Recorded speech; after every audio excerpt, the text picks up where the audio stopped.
The first shovel of dirt hits the coffin with a dull, final thud that echoes all the way up the stone pillars of the cathedral. Cameras click behind me like a swarm of metal insects. Flash after flash bursts in white explosions against the stained glass windows, turning sacred light into something cheap and hungry. I stand at the edge of the open grave in a black dress that is 2 sizes bigger than I am. The sleeves swallow my wrists. My hands twist in the fabric until my fingers go numb.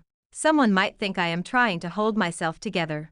In truth, I am making sure I do not reach for the knife I keep strapped inside my boot. They put my parents into the ground like a broken deal. Quick, efficient, expensive. The priest finishes his last amen. The crowd shifts. Black coats rustle like dark waves. I lower my head, let my hair fall forward to cover my face, and count my breaths. 1, 2, 3. Do not move. 4, 5, 6. Do not break. 7, 8, 9. Do not kill him yet. Hard shoes click across stone behind me. I know the rhythm before he speaks. Gray Hawkins has always walked like he owns whatever he is standing on, even when it is my parents' grave. He steps into my line of sight, blocking the grave with his tall frame. His silver hair is slicked back, his suit is dark and perfectly pressed, his tie a careful shade of morning blue. He wears grief like a designer accessory. His hand lands on my shoulder with heavy, performative sympathy. Vera, I am so sorry. His voice is low enough for the microphones nearby to pick up and warm enough to sound almost believable. Your parents were good people. The market was brutal. The stress, the debt, the pressure from investors. It was too much. They broke. It happens. My fingers tighten in the fabric of my dress until my nails cut into my palms. I force my shoulders to flinch under his touch like a frightened animal. I will take care of Stanton Media in their honor. Gray continues. The company cannot be leaderless in a storm like this. I will carry the burden. And of course, I will take care of you. The last sentence slides oily and possessive. Cameras flash. Reporters lean in. The sympathy is practically dripping off their lenses. Behind Gray, Butler Cohen stands with his hands in the pockets of his camel coat. He is heavier now than when I last saw him, neck pressed against his collar, face shiny under the winter sun. He smirks as if this whole funeral is a mildly amusing press event. That is what you get when you play with sharks and forget you are bait. He mutters to the banker beside him. He does not lower his voice nearly enough. A high-pitched, irritated laugh cuts through the murmurs. Honestly, Dad, you are too generous. Miranda Gray clacks forward in stilettos that are not made for graveside dirt. She is wrapped in a black designer coat, with a dramatic belt, and a neckline more suited for a red carpet. You rescue a sinking company, clean up their chaos, and still let people think you owe them something. She looks down at me with glossy contempt, her mouth curling. Everyone knows they could not handle their debts. Miranda says. Jumping from the roof of their own building was dramatic, I will give them that. Dragging our family name into it was not. The words hit me like ice water. Not because I believe them, but because I hear the soft intake of breath from the crowd, the greedy sparks in the reporters' eyes as they angle for a better shot. The narrative is already shifting under my feet. My parents did not jump. Gray and Butler paid someone to make sure they could not hold on. I swallow the truth like broken glass. Miranda. Gray gives a gentle, fatherly warning, the kind that says behave for the cameras. This is not the place. Why not? Butler joins in, voice smooth and lazy. The board is here. The press is here. The numbers do not lie. Stanton Media was drowning. You pulled them out, Gray, at great personal risk. If it were up to me, the girl would be in a clinic somewhere instead of sitting on a pile of liabilities. His gaze slides over me like I am a damaged product he is thinking about returning. My shoulders shake. I let them see it. I let my breath stutter out of my chest. My voice comes out thin and broken. Please. I will be good. I will not cause trouble. Do not send me away. There. The picture they want. The fragile orphan clinging to the only family she has left, no matter how rotten. Cameras go wild. The clicking is a storm now. Somewhere at the edge of the graveyard, a man has been watching without moving. When I first noticed him, he looked like any other expensive suit in the crowd. Dark coat, dark hair, sharp profile. But his eyes did not glaze with boredom when the priest droned on. He tracked every micro-expression, every whisper, every careless gesture. Now he steps forward. His shoes do not hurry, but they do not hesitate either. The crowd parts for him instinctively.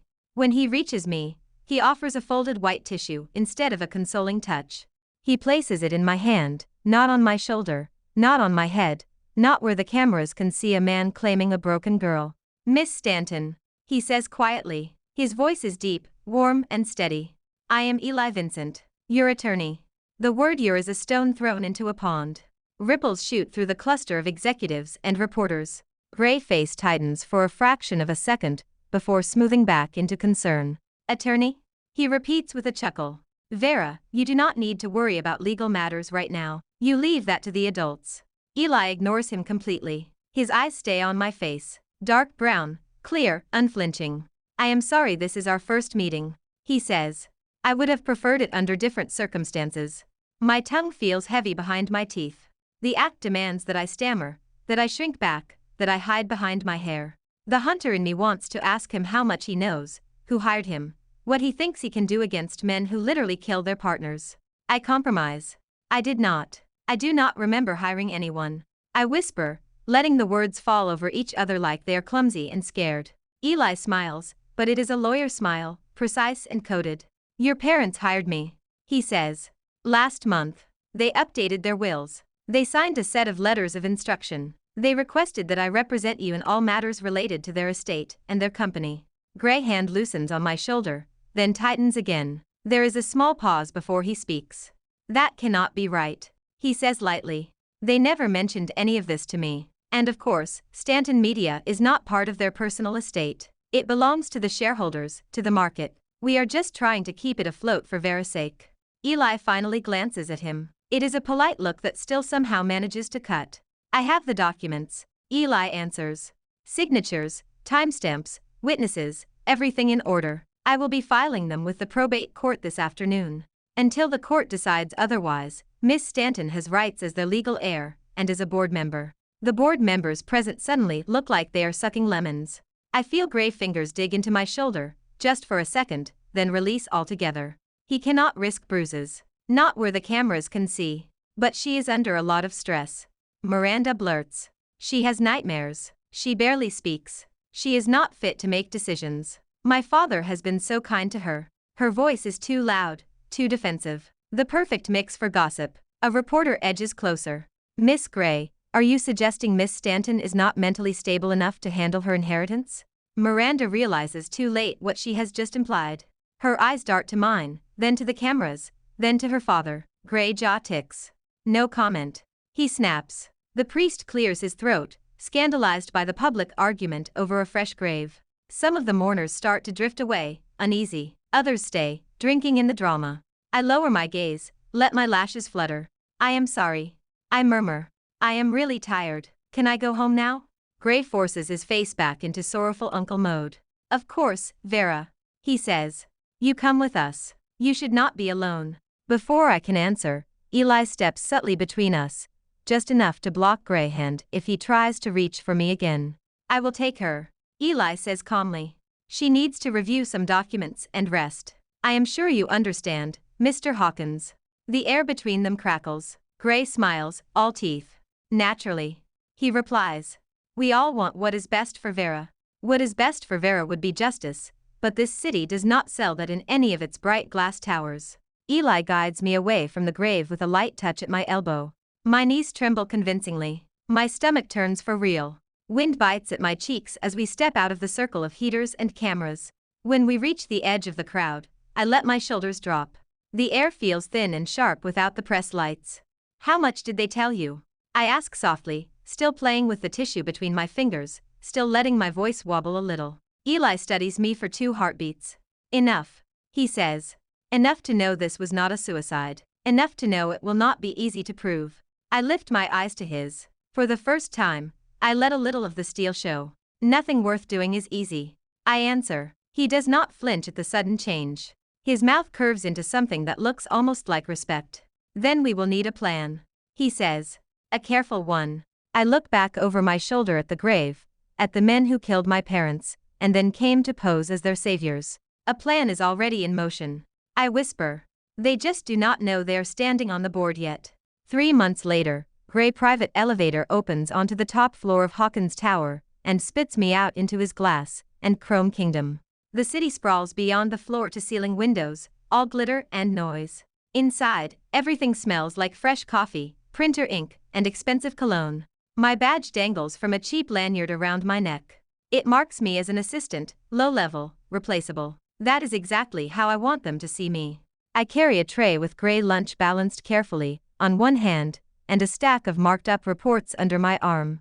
My shoes are sensible flats from a chain store. My ponytail is a little crooked. My blouse is a size too big and slightly faded. It takes serious discipline to look this forgettable every single day. Vera, you are late. Miranda complains from behind her glass desk, as soon as I step out. She is lounging in a designer chair, scrolling on her phone, wearing a dress that probably costs more than my entire wardrobe. Her blonde hair is glossy and perfect, her lipstick a precise red. She has never once arrived before 10:30. I am sorry. I say at once. I let my gaze drop to the floor. The subway stalled. I will work through lunch. You always say that. She huffs. People are going to think you like being a little martyr. I bite the inside of my cheek so hard that pain flashes white behind my eyes. I will bring the coffee now. I answer. Do you want oat milk today, or regular? Miranda sighs as if I have asked her to solve world hunger. Oat, extra foam, and do not forget the cinnamon this time. Of course. I offer a small, apologetic smile. I am really sorry about last time. I was distracted. You are always distracted. She mutters. That is the point. While Miranda complains about coffee and hashtags, I listen. I listen when Gray calls from his car, and thinks the speaker volume is low. I listen when board members visit, and think the girl in the corner taking notes is too timid to process what they are saying. Information is the most valuable currency in this building. I am quietly, steadily getting rich. I place the tray with Gray lunch inside his office, then slide the stack of reports onto his desk, carefully arranged so the top one looks like an accident waiting to happen. It is a file I spent half the night rewriting. Gray walks in a minute later, phone pressed to his ear, tie loosened just enough to signal a long morning. He tosses his coat on the visitor chair without looking at me. I do not care what the regulator says. He snaps into the phone. We are not pulling out of the media acquisition. If we lose this, Stanton dies for good, and so does my leverage. Do you understand me? He grabs for the nearest file to check a number, fingers closing around the one I planted. His eyes skim the first page, then narrow. What the hell is this? Gray murmurs, more to himself than to the person on the line. I keep my face blank and small. Call me back in 10. He says into the phone, then hangs up. Vera. He barks. Where did this come from? I jump a little, letting the pen in my fingers clatter to the floor. Which one, sir? I ask, voice shaking slightly. This.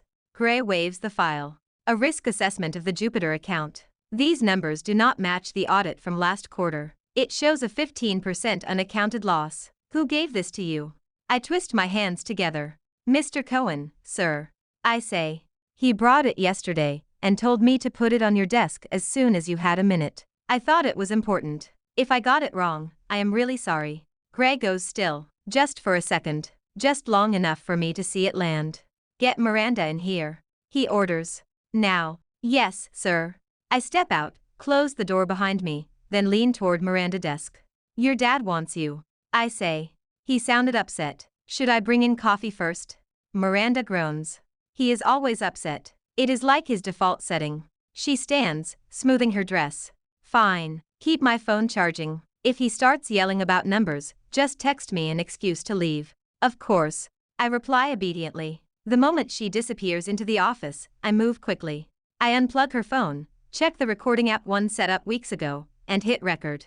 I slide the device into the pen holder on her desk. Sound carries well in this office, especially when people shout. I sit back down and start typing meeting minutes from this morning, ears tuned to the muffled voices behind glass. Gray voice rises first, sharp and angry. Miranda whines. Butler name comes up. Jupiter account. Missing funds. Perfect. At noon, Butler arrives.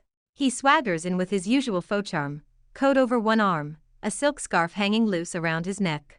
He smells like expensive tobacco and desperation. Gray, my friend. Butler says as he strides into the office without knocking. I got your message. What fire are we putting out today? The argument that follows is loud enough that even the interns on the far side of the floor stop pretending to work. I keep my eyes on my screen and my fingers on the keys, but my mind is recording every insult, every accusation. You divert funds without telling me, then you have the nerve to show me doctored reports. Gray snarls. Do not play innocent. Butler fires back. We both know where the bodies are buried, and I am not the one who hired the man who pushed them off the roof. Silence slams into the room like a physical force after that sentence. Miranda's gasp is faint, but audible even through the glass. I smile down at my keyboard. Got you. Late that afternoon, as the office thins out and the cleaning crew starts their rounds, Eli appears in the doorway of the assistant bullpen. He wears a dark suit, a wool coat over one arm, and an expression that says he already understands more than anyone here suspects. Walk with me, he says quietly. Miranda is in a meeting with a stylist about a charity gala dress. No one notices when I grab my backpack and follow Eli to the fire stairs. We climb 2 flights up and step onto the roof, into cold air and fading light. Manhattan spreads around us, a maze of glass and steel touched with the first hints of sunset. How is our little act going? Eli asks, leaning on the low wall. I cross my arms, letting myself stand straight for the first time all day. They think I am pathetic. I answer. They forget I exist when I am not delivering coffee. Gray is suspicious of everyone except me. Butler keeps taking bigger bites. Miranda uses me as a therapist and a mirror. And the file. He saw what I needed him to see. I say. The numbers are not entirely fake. Butler has been siphoning funds. I just cleaned up the picture so Gray would make the worst possible assumptions. Eli gives me a thoughtful look. You are pushing them toward open conflict. They already hate each other. I say. I am just removing the pretty tablecloth they have been fighting under. If they start tearing each other apart in public, the prosecutors will not have to dig as deep. Plausible deniability. Eli muses. You are not manufacturing crimes, you are exposing them. I am rearranging the lighting on the stage. I reply. Nothing more. He snorts softly. You know that is exactly what they will accuse you of when this is over. They can scream all they want from their prison cells. I say. I will buy earplugs. Eli laughs, the sound brief and genuine. Then he sobers. We have to be very careful with any mention of murder. He warns. You recorded Butler this morning? I nod. Miranda phone. The argument got heated. He said enough to suggest he knows what really happened on the roof. Not enough for a conviction on its own. Eli says. But combined with financial records, phone logs, and a pattern of threats, it will help. He studies my face for a long second. This is not just about winning a case, Vera. He says quietly. This is about war in a city where money is artillery. If they suspect you, they will not settle for character assassination. They will try to break you for real. Wind whips my hair around my face. I push it back, meeting his eyes without flinching. They already broke me. I say. The night they shoved my parents off that roof, they killed the version of me that believed the world was fair. What is left is this. This is a woman who pretends to be a trembling porcelain doll while she carefully rewires the bomb under the table. Eli does not look away. Then let us make sure the blast radius hits the right people. He answers. The charity gala is held at a hotel ballroom made of mirrors and lies. Chandeliers drip crystals from a ceiling so high it makes my neck ache. Waiters glide through the crowd with trays of champagne. A live band plays tasteful background jazz. Every corner has a discreet camera, capturing proof of generosity for social media. The cause is something vague about youth literacy. The real purpose is networking and reputation laundering. Miranda twirls in the center of it all like a golden top. Her gown is a deep green that flatters her hair and her social feeds. She laughs loudly, touches arms and shoulders freely, drops her father's name in every second sentence. I follow a step behind in a simple black dress and low heels, carrying her clutch and her backup lipstick. My hair is in a soft bun. My face is carefully made up to look a little too pale, like grief has not quite let go of me. You have to stay close. Miranda orders as we move through the crowd.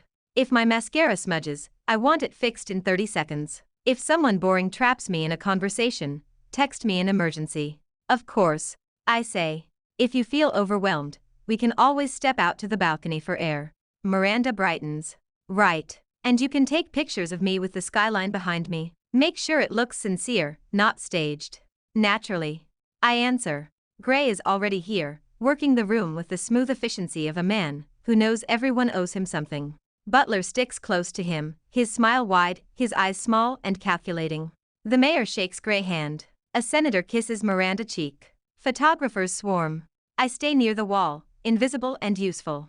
My phone is in my hand, screen dark, recording app quietly running. Miranda does not know that half of the gossip she shared with me in the makeup chair 2 hours ago has already been forwarded to Eli. Can you believe my father is still worried about that old story with the Stantons? She said then as I pinned a strand of hair. What story? I asked with practiced curiosity. Oh please, everyone in our circle knows. She sighed. He helped them with a liquidity problem. They could not handle the pressure, and then they jumped. But some people love a scandal, you know? Conspiracy theories, plots, all that. She rolled her eyes. He hired security to watch their building for weeks. It was so dramatic. Security? I repeated, keeping my voice flat so she would not hear the crack in it. Yeah, some private firm. Miranda shrugged. He said there were threats. People angry about layoffs. The usual. I do not know. I was at a beach club in Miami that week. The only thing I saw fall was my cocktail. Now, at the gala, she drinks another cocktail and tosses the empty glass to a passing waiter. Vera. She sings, turning back to me. Do I look like someone whose father could ever do something wrong? Her smile is bright and brittle. You look perfect. I assure her. Exactly. She laughs. Come on, I want to show you something. She drags me toward a quiet corner near the back entrance, away from the main stage. Through a slightly open door, I glimpse a hallway where staff move quickly between the kitchen and the ballroom. Miranda pulls out her phone and scrolls. My father is going to freak if he sees these on the internet, she says with glee. Which is why I am going to post them anyway. She shows me a photo of Gray in his private study, sleeves rolled up, shouting into a phone. In the blurred background, I recognize a wall safe I have only seen once. He thought I was at a friend's house. Miranda giggles. I came home early and heard him yelling. Something about leverage and witnesses, and a note that was never supposed to be found. He is so dramatic. What note? I ask softly. She waves a dismissive hand. Whatever those people wrote before they jumped, I guess. He said something about making sure no one ever sees it. I did not stay long. The vibe was weird.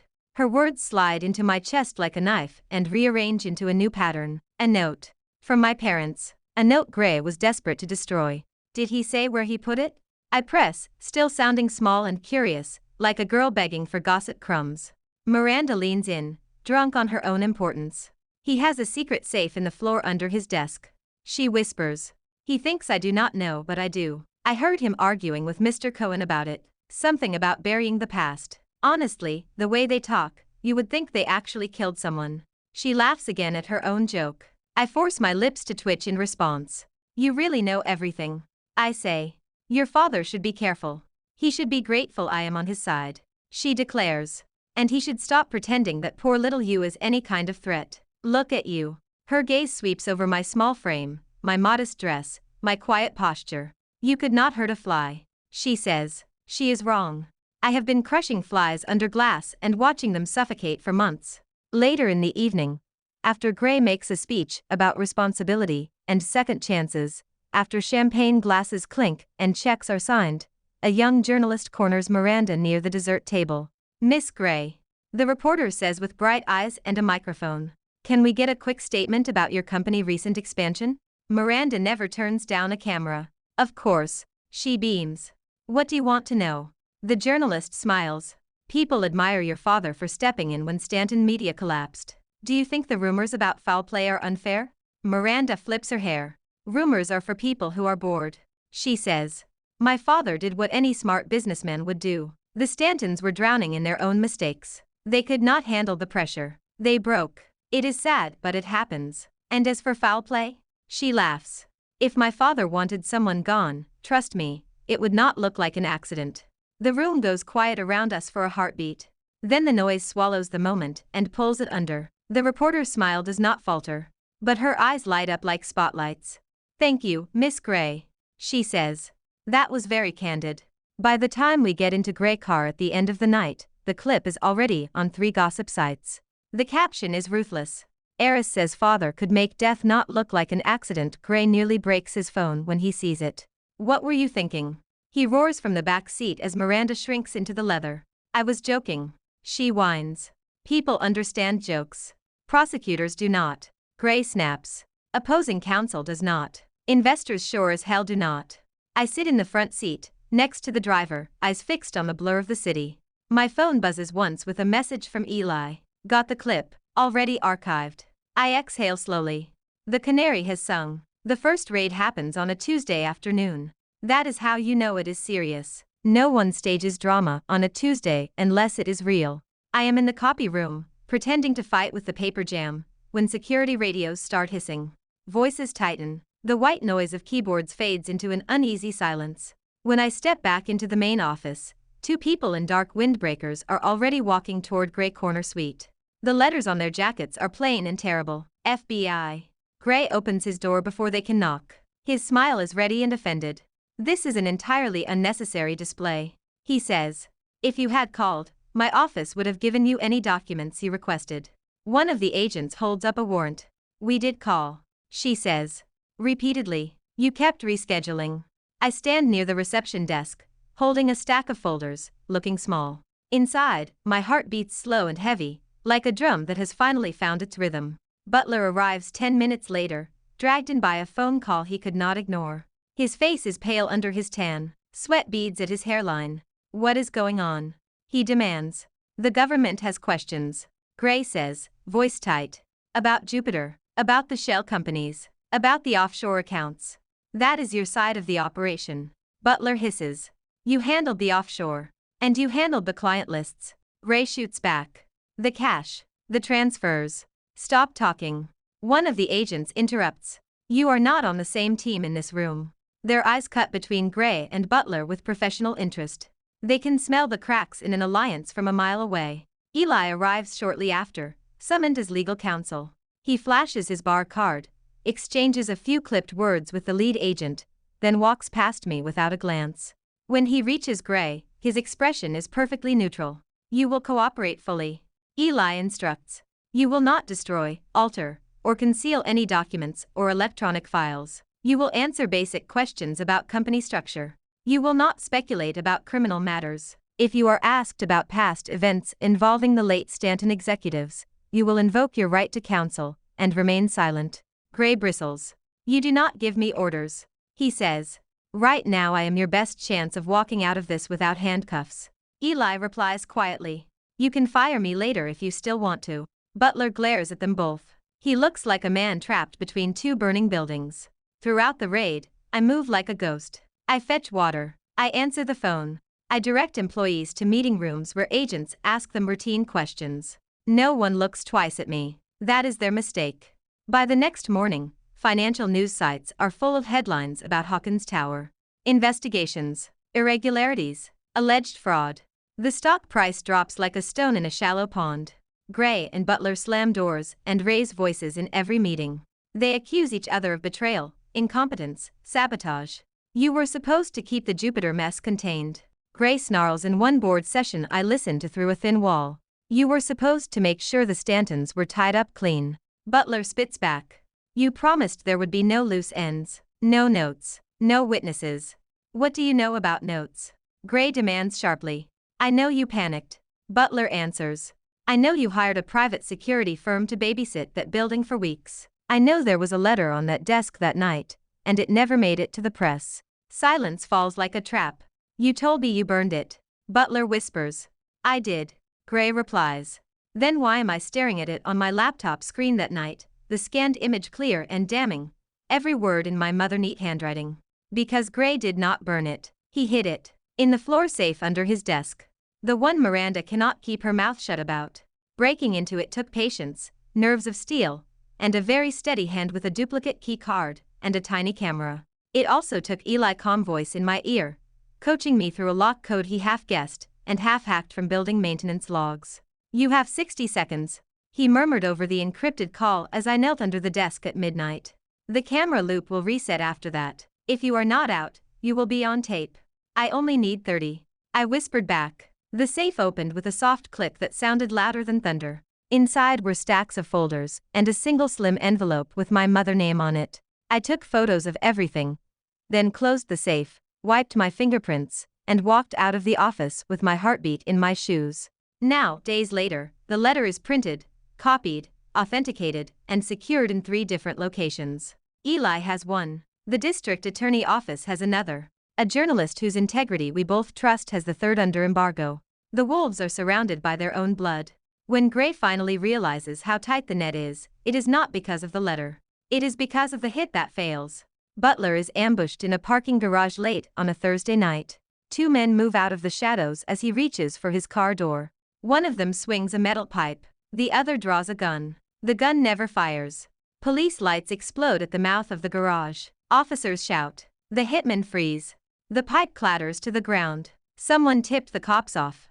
From my sofa in my tiny apartment, I watched the news footage on a loop. Butler, sweating and shaking, shouting at the cameras that Gray tried to have him killed. Gray issuing a cold, scripted denial from his office, eyes flat. Eli sits on the other end of the sofa, tie loosened, sleeves rolled up, a legal pad full of notes balanced on his knee. Your leak to the police was well timed. He says. They wanted to play dirty. I answer. I can play cleaner and still win. You are not worried that Butler will run? He is too arrogant. I say. And too guilty. He thinks he can talk his way into a deal that leaves him with his house and a reduced sentence. He will stay and try to sell Gray to the prosecutors. And Gray will flail. I say. He will blame Butler. He will blame the market. He will blame my parents again if he has to. But he cannot outrun a paper trail that stretches from the roof of the Stanton building to the offshore accounts in his brother's name. I stare at the frozen frame of Butler on the screen. His mouth is open mid-rant, eyes bulging with panic. I want them to know it was me. I admit quietly. Not to the world. Not in any official record. Just to them. I want them to look at me and realize the little broken girl they ignored is the one who set the fire. Eli watches me for a long, slow moment. Revenge will not bring your parents back. He says gently. I know. I answer. But it will make the ground where their blood dried a little less holy for the men who spilled it. He nods once. Then let us finish this. He says. The courtroom is colder than it looks on television. The ceilings are high and echoing, the benches hard, the fluorescent lights unforgiving. The air smells like old wood, bad coffee, and nervous sweat. Reporters fill the back rows. Cameras are not allowed inside, but pens and notebooks and phones wait like weapons.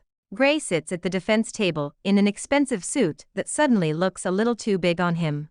The lines around his mouth are deeper. His hair is still carefully styled, but the shine does not reach his eyes. Butler is at the second table, separated by two armed officers and a gulf of mutual hatred. He whispers furiously to his own lawyer, jabbing a finger in Gray direction whenever the judge is not looking. Miranda sits in the first row of the gallery, between her mother and an aunt. She is in a conservative dress for the first time since I met her. Her makeup is soft. Her hands are clenched around a tissue that she has shredded into tiny pieces. I sit behind the prosecution table with Eli. The assistant district attorney, a sharp-eyed woman named Rivera, flips through her files with lethal focus. Ready? Eli murmurs under his breath. I have been ready since the day they shoved my parents off the roof.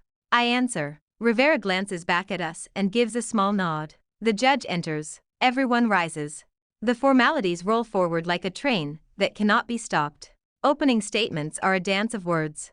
The defense tries to frame everything as aggressive business tactics gone wrong. The prosecution calls it what it is. Gray Hawkins and Butler Cohen treated Stafton Media as a carcass. Rivera says, her voice steady, her gaze sweeping the room. They stripped it for parts. They manipulated markets, bribed officials, laundered stolen funds. And when Harold and Julia Stanton refused to sign away the last piece of their company, they died in an event that Mr. Hawkins called a suicide, and that we intend to prove was murder. Gray snorts softly, but his lawyer grabs his arm under the table. The first days are a blur of charts, bank statements, expert testimony. Accountants explain irregularities. Forensic analysts walk the jury through phone records and security footage. Every detail is another thread in the net. Then it is my turn. I stand when my name is called, walk to the witness stand, and raise my right hand. The oath feels heavy and simple. Truth has always been a knife in my hands. Today I will let it cut in the open. Miss Stanton. Rivera begins. Can you describe your relationship to the defendants? Gray Hawkins was my father's business partner, and my godfather. I say. My voice rings clear and calm in the microphone. Butler Cohen was a major investor and friend of the family. And after your parents' death, where did you go to live? With the Hawkins family. I answer. At their invitation. Rivera nods. Can you tell the court how you were treated there? I could say a lot of things. I could talk about Miranda cruelty, about the way Gray wife looked at me like I was a stray dog they could not quite get rid of. I could talk about the nights I locked myself in the guest room bathroom so they would not hear me scream into a towel. I picked the details that matter for this story. They were very generous. I say instead. They took me in. They paid for therapy. They hired doctors who said I was traumatized, fragile, unfit to handle stress. Mr. Hawkins assigned himself as acting guardian over my shares in Stanton Media. Did you sign any documents granting him those powers? I signed what I was told to sign. I reply. At the time, I believed I had no other options and no one else to trust. Rivera walks me through the months that followed. The job offer as an assistant. The way I dressed down, stuttered, played the part. The moments Gray and Butler spoke freely in front of me, because they did not think I had the spine to stand up straight, let alone testify.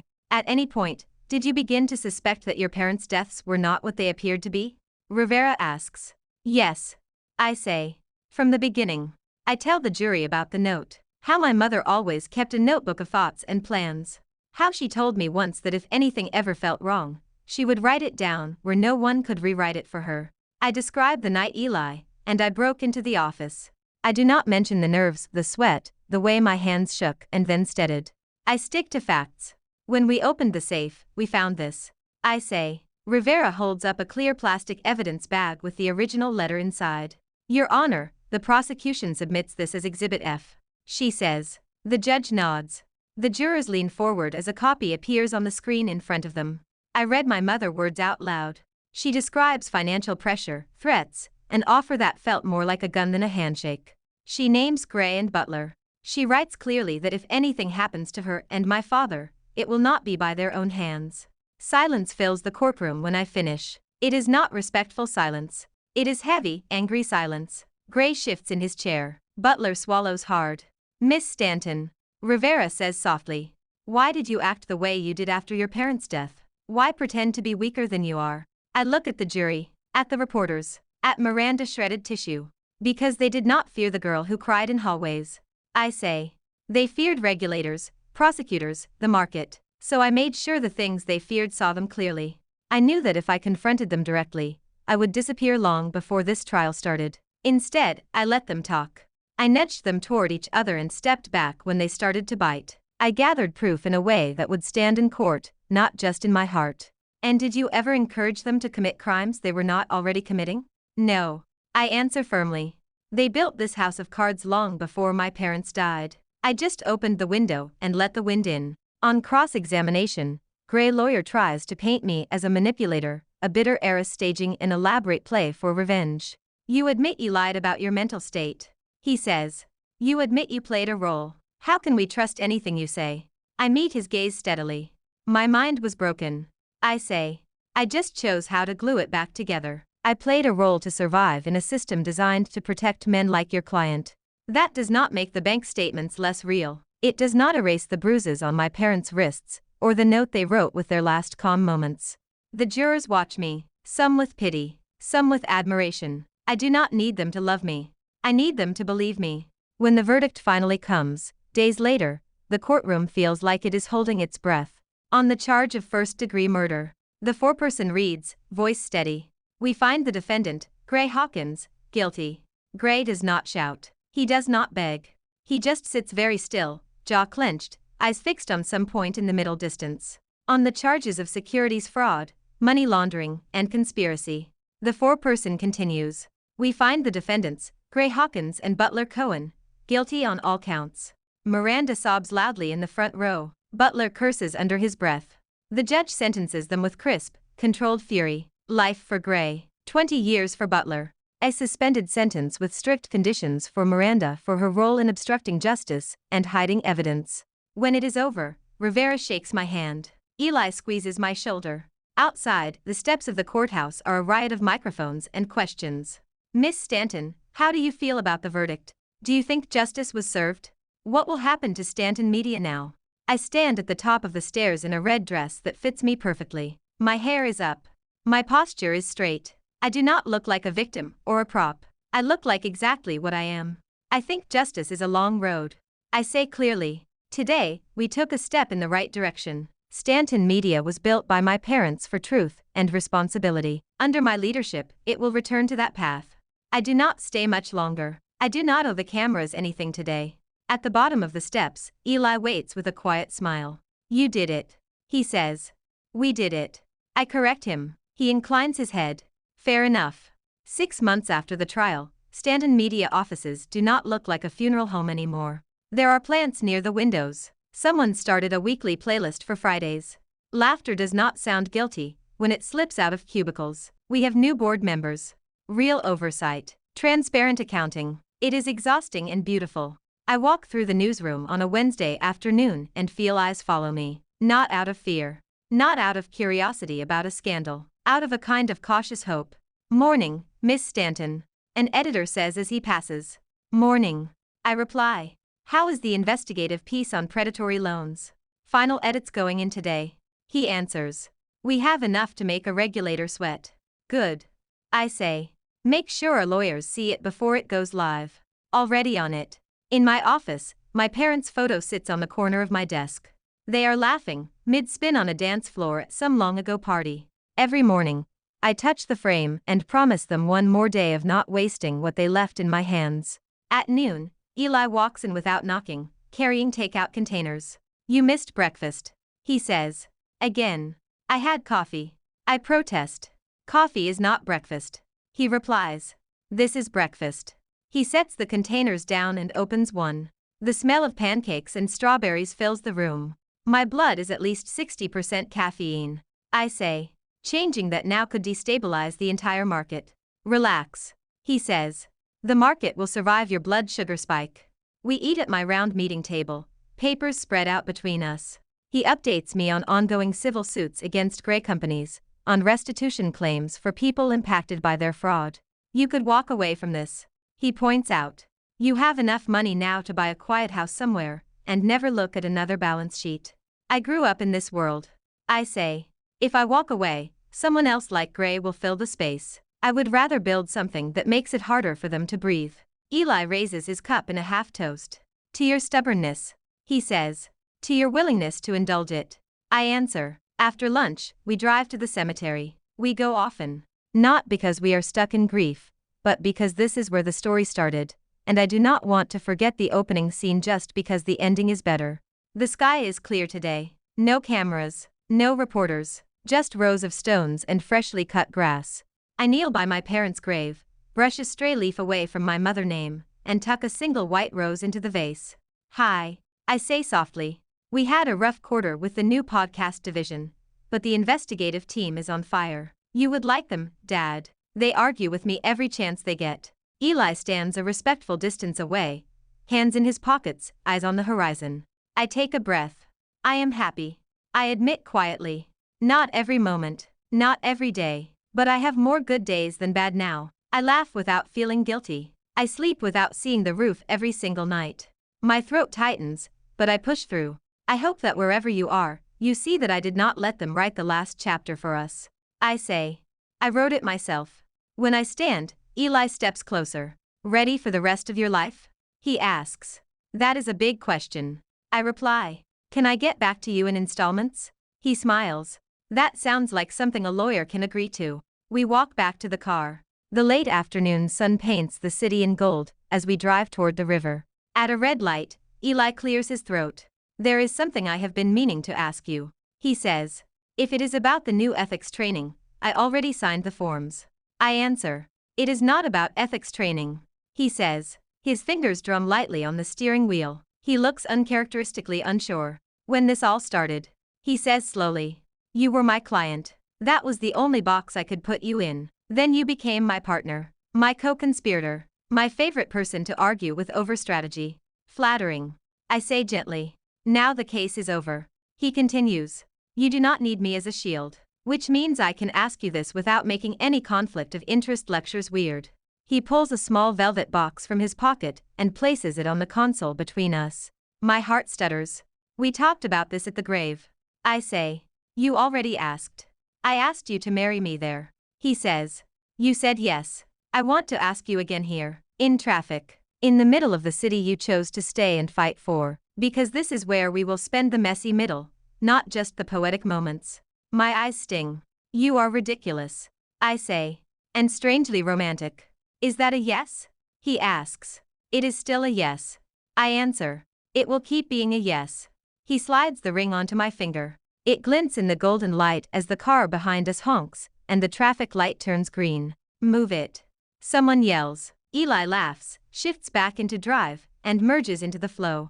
I look out the window at the city that tried to swallow me and failed. There are still wolves out there. There always will be. But I am not prey anymore. I am the girl who cried on cue while she rearranged the board under their feet. I am the woman who walked into court and took off her mask and did not crumble when the world saw her scars. I rest my hand over Eli on the console, the ring warm against my skin. Ready for the next case, counselor? I ask. With you on my side. He says. Always. The city lights blink on one by one as the sun drops. Traffic hums. Somewhere, a kid starts a new blog that might become the next big voice in media. Somewhere else, a young woman looks at a world built for men like Gray and wonders if she can change it. She can. The board is never fixed. The pieces just need someone brave enough to move them. For the first time in a long time, I am not playing alone. Thanks for watching. Follow for more romance stories.